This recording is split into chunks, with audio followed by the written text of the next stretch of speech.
திண்டுக்கல் மாவட்டம் அய்யலூர் ஆட்டுச் சந்தையில் ரம்ஜான் பண்டிகையை முன்னிட்டு 1 கோடி ரூபாய்க்கு ஆடு மற்றும் கோழிகள் விற்பனை செய்யப்பட்டது.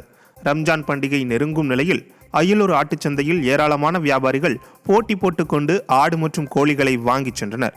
1 கிலோ நாட்டுக்கோழி 500 ரூபாய் முதல் 550 ரூபாய் வரையிலும், 10 கிலோ இடையுள்ள வெள்ளாடு மற்றும் செம்மறி ஆடு 7000 முதல் 8000 ரூபாய் வரையிலும் விற்பனை செய்யப்பட்டது. மேலும் ஒரே நாளில் 1 கோடி ரூபாய்க்கு ஆடு மற்றும் கோழிகள் விற்பனை நடந்ததால் வியாபாரிகள் மகிழ்ச்சி அடைந்தனர்.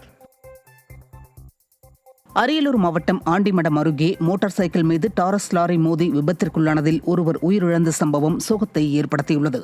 பெரிய கருக்கை கிராமத்தை சேர்ந்த விஜயகுமார் என்பவர் விருத்தாச்சலம் ஆண்டிமடம் நெடுஞ்சாலை அருகே மோட்டார் சைக்கிளில் கடந்தபோது எதிர் திசையில் வந்த டாரஸ் லாரி நேருக்கு நேர் மோதியதில் தூக்கி வீசப்பட்டு சம்பவ இடத்திலேயே பரிதாபமாக உயிரிழந்தார்.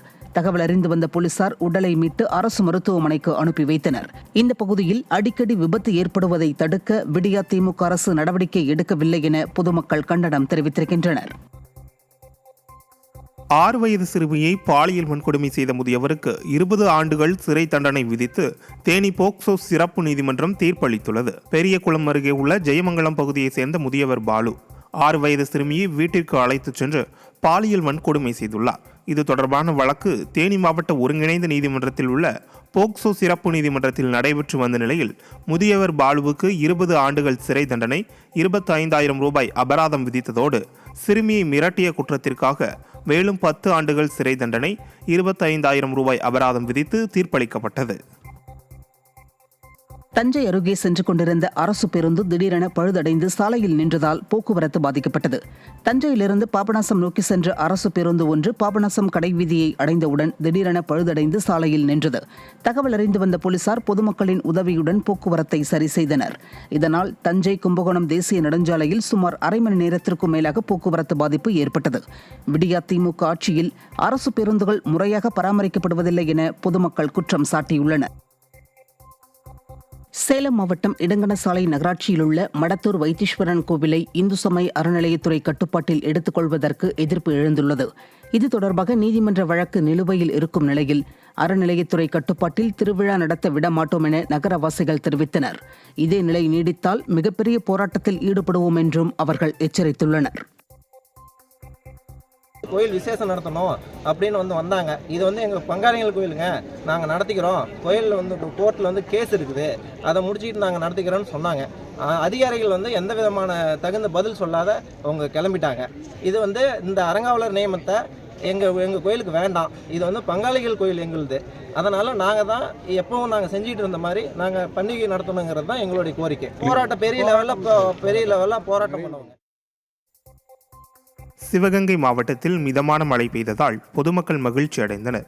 காரைக்குடி, ஆவுடை பொய்கை, அரியக்குடி, இழுப்பக்குடி உள்ளிட்ட பல்வேறு பகுதிகளில் 30 நிமிடங்கள் மிதமான மழை பெய்தது. கடந்த 1 மாதமாக கடுமையான வெப்பம் நிலவி வந்த நிலையில் தற்போது பெய்த மிதமான மழையால் வெப்பம் தணிந்து குளிர்ச்சியான சூழல் ஏற்பட்டு பொதுமக்கள் மகிழ்ச்சி அடைந்துள்ளனர். தருமபுரி மாவட்டம் பாலக்கோடு பேருந்து நிலையத்தில் ஆக்கிரமித்து 12 நடைபாதை கடைகளை விடியா திமுகவினர் அமைத்துள்ளதால் போக்குவரத்து நெரிசல் ஏற்படுவது மட்டுமின்றி விபத்துகளால் உயிரிழப்புகளும் ஏற்பட்டு வருகிறது. பேருந்து நிலையத்தின் 12 கடைகளை தலா 7 லட்சம் ரூபாய் வரை பெற்றுக்கொண்டு விதிமுறைகளை மீறி விடியா திமுக பேரூராட்சி தலைவர் PK முரளி துணையுடன் உடன்பிறப்புகள் ஆக்கிரமிப்பு செய்துள்ளனர். பொதுமக்களுக்கு இடையூறு ஏற்படுத்தும் விதமாக கற்களை கொண்டு கட்டிடம் கட்டி மேற்கூரை தகர சீட்டுகள் அமைத்துள்ளதாகவும் மக்கள் குற்றம் சாட்டியுள்ளனர். மதுரை மாவட்டம் திருப்பரங்குன்றம் முருகன் கோயிலில் இலவச காலணி காப்பகத்தில் 1 ஜோடி காலணிக்கு 5 ரூபாய் வசூலிக்கும் சம்பவம் அதிர்ச்சியை ஏற்படுத்தியுள்ளது. கோயில் சார்பில் அமைக்கப்பட்டுள்ள இலவச காலணி காப்பகத்தில் பணியாற்றும் தற்காலிக பணியாளர்கள் 1 ஜோடி காலணிக்கு 5 ரூபாய் கட்டாய வசூல் செய்வதாக பக்தர்கள் குற்றம் சாட்டியுள்ளனர். அடாவடி வசூலில் ஈடுபடும் தற்காலிக பணியாளர்கள் மீது கோயில் நிர்வாகம் நடவடிக்கை எடுக்க வேண்டும் என பக்தர்கள் வலியுறுத்தியுள்ளனர்.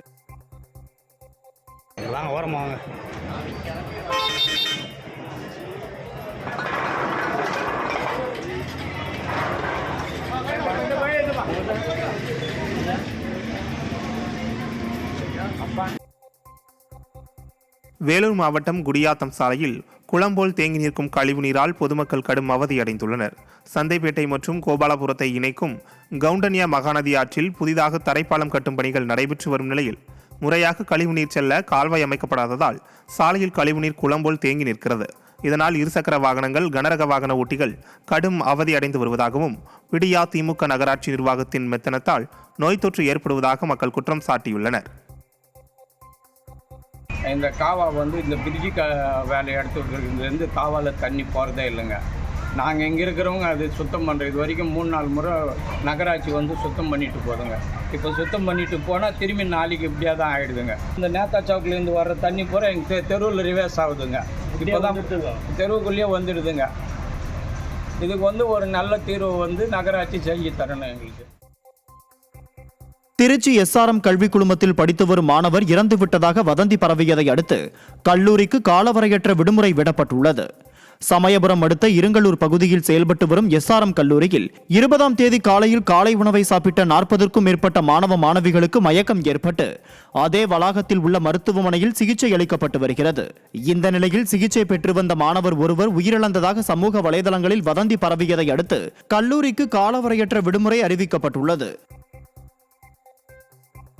சிவகங்கை அருகே கோயில் திருவிழாவின் போது தென்னை மரத்தின் மீது வானவெடி பட்டதில் மரம் தீப்பிடித்து எரிந்தது. காரைக்குடி மீனாட்சிபுரம் முத்துமாரியம்மன் கோயில் மாசி பங்குனி திருவிழாவையொட்டி நகரின் பல்வேறு பகுதிகளிலிருந்து ஆயிரக்கணக்கான பெண்கள் முளைப்பாரி எடுத்து வந்து அம்மனுக்கு செலுத்தினர்.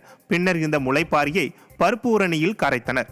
இதையடுத்து நடைபெற்ற வானவேடிக்கை நிகழ்ச்சியில் அருகிலிருந்த தென்னை மரத்தின் மீது வானவெடிப்பட்டு மரம் தீப்பிடித்து எரிந்தது. இந்த விபத்தில் அதிர்ஷ்டவசமாக பக்தர்கள் யாருக்கும் எந்தவித தீக்காயமும் ஏற்படவில்லை.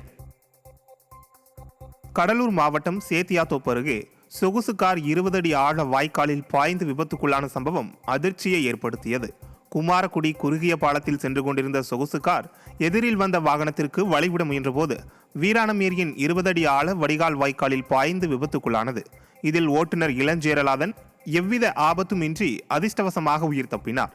பாலம் மிகவும் குறுகியதாக இருப்பதால் பெரிய பாலம் அமைக்க கோரி விடியா அரசிடம் பலமுறை கோரிக்கை விடுத்தும் எந்த நடவடிக்கையும் எடுக்காததால் அடிக்கடி விபத்து நேரிடுவதாக மக்கள் வேதனை தெரிவித்தனர். அதாவது இந்த பாலத்துல பாத்தீங்கன்னா மாசத்துல ஒரு 2 ஆக்சிடென்ட் 3 ஆக்சிடென்ட் கண்டிப்பா நடந்துட்டு இருக்கு. ரொம்ப ஒரு அபாயகரமான ஒரு வளைவுங்கிறதுனால இதுல கிராஸ் பண்ணவும் ஓவர்டேக் பண்ணவும் முடியாத ஒரு காரணத்தினால ஸ்பீட் பிரேக் இல்லாததுனால நிறைய ஆக்சிடென்ட்கள்லாம் நடக்குது. அதனால இந்த ஃப்ரண்ட்லயும் பேக்லயும் வேக தடைகளை அமைச்சு கொஞ்சம் என்ன ஏதுங்கிறத போக்குவரத்து துறையிலையும் இல்லை மற்ற கழகத்திலே இருந்தவங்க இது ஸ்டெப் எடுத்து பார்த்தாங்கன்னா இது போல ஆக்சிடென்ட்களை விபத்துக்களை கொஞ்சம் தவிர்க்க ஒரு இது கொஞ்சம் நடைபெறும் சார். அதிகாரிகள் அடிக்கடி பார்வையிடுறாங்க. ஆனா இருந்தாலும் இந்த பாலத்தை மாற்றி அமைக்க மாட்டாங்க. ஏகப்பட்ட விபத்துகள் நடக்குது. மக்கள் இது இந்த வழிதான் பயன்படுத்தி அவ்வளவு இந்த கிராமப்புற மக்கள் பைபாஸ் வர்றதுனால இதை கண்டுக்க மாட்டேங்கிறாங்க. தயவு செய்து கொஞ்சம் மாற்றி அமைக்கணும், அகலப்படுத்தணும் அப்படின்னு சொல்லி தயவு செய்து